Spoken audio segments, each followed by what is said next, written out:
सत्य स्वरूप ईश्वर का साक्षात्कार किए हुए गुरु कलियुग में तारणहार है। गुरु से दीक्षा प्राप्त हो जाए यह बड़े भाग्य की बात है। आज से ही संपूर्ण भक्ति भाव पूर्वक गुरु की सेवा करने का निश्चय करो।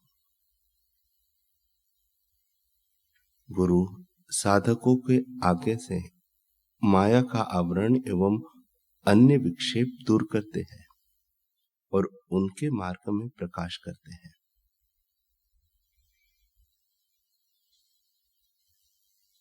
गुरु की इच्छाओं को परिपूर्ण किए बिना वेदांत की पुस्तक को, उपनिषदों एवं ब्रह्म सूत्रों का अभ्यास किया जाए तो उससे कल्याण नहीं होता, ज्ञान नहीं मिलता।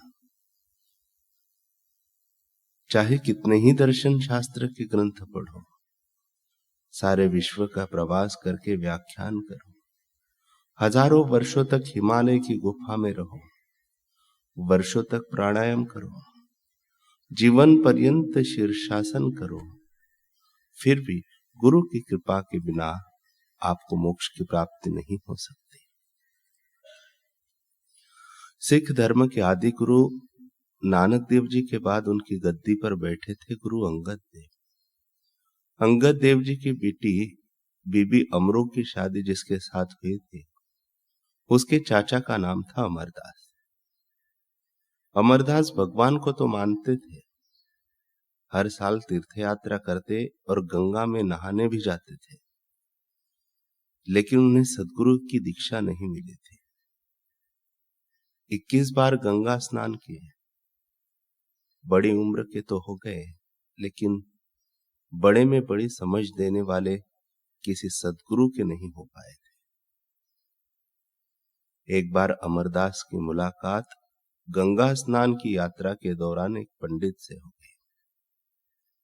अमरदास उन्हें अपने घर में ले आए और भोजन करने के लिए कहा।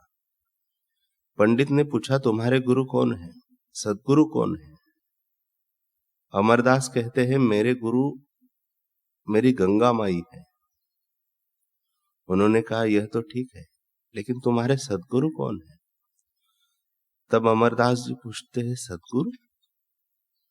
पंडित ने कहा, ऐसे महापुरुष जिनको सत्य का अनुभव हुआ, जो अंतर्यामी रूप से हमारी योग्यता जानकर हमें मंत्र देते हैं, उन्हीं को सद्गुरु बोलते हैं।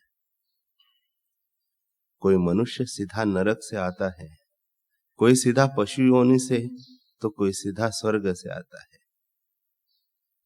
अपने विषय में मनमानी साधना करेंगे तो मन कभी इधर ले जाएगा तो कभी उधर ले जाएगा।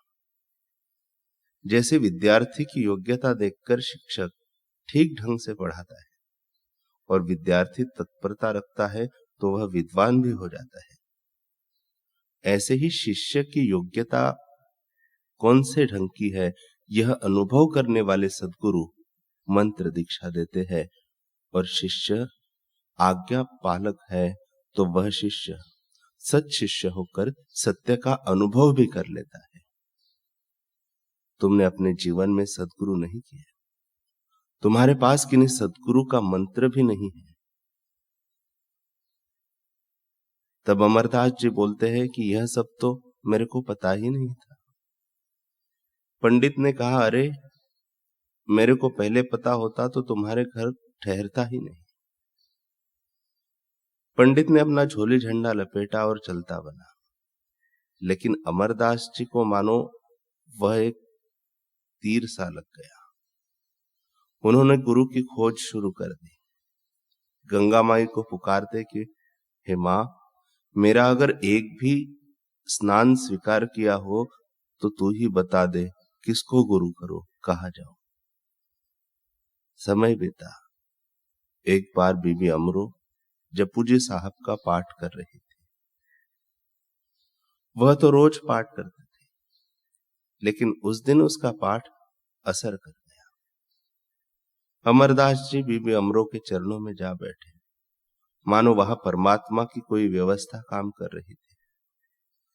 जो बीज विकसित होने को होता है उसको पृथ्वी भी मदद करती है, जल भी मदद करता है, हवाएं, वातावरण, खाद सभी मदद करते हैं। लेकिन जो बीज सेका हुआ है उसको जलवायु, हवाएं, तेज क्या मदद करेंगे। ऐसे ही जो योग्य है उस व्यक्ति को प्रकृति भी मदद करती है। अमरदास जी ने भजन किया हुआ था तो मदद हो गई, प्रेरणा मिल गई। जपू जी साहिब के पाठ को सुनकर अमरदास जी का रोवा रोवा जागृत हो आया। उन्होंने बीबी अमरू को कहा, अंगद देव जी गुरु है, तेरे पिता है, तुम मेरे लिए उनसे थोड़ी सिफारिश कर दो, मुझे अपना शिष्य बना ले, सीख दे दे, रब को पाने की कला सिखा दे। बीबी अमरो ने कहा, वे मेरे पिता थे जब तक वे गुरु गद्दी पर नहीं बैठे थे, अभी वे मेरे पिता नहीं है, गुरु है। मैं प्रार्थना कर सकती हूं लेकिन पुत्री की नाई आग्रह नहीं कर सकती। आप हम उनके पास चलते हैं, अगर प्रार्थना स्वीकार हो जाएगी तो आपको दीक्षा मिल जाएगी। गुरु अंगद देव जी ने अमरदास जी की योग्यता के अनुसार उनको साधना बता दी।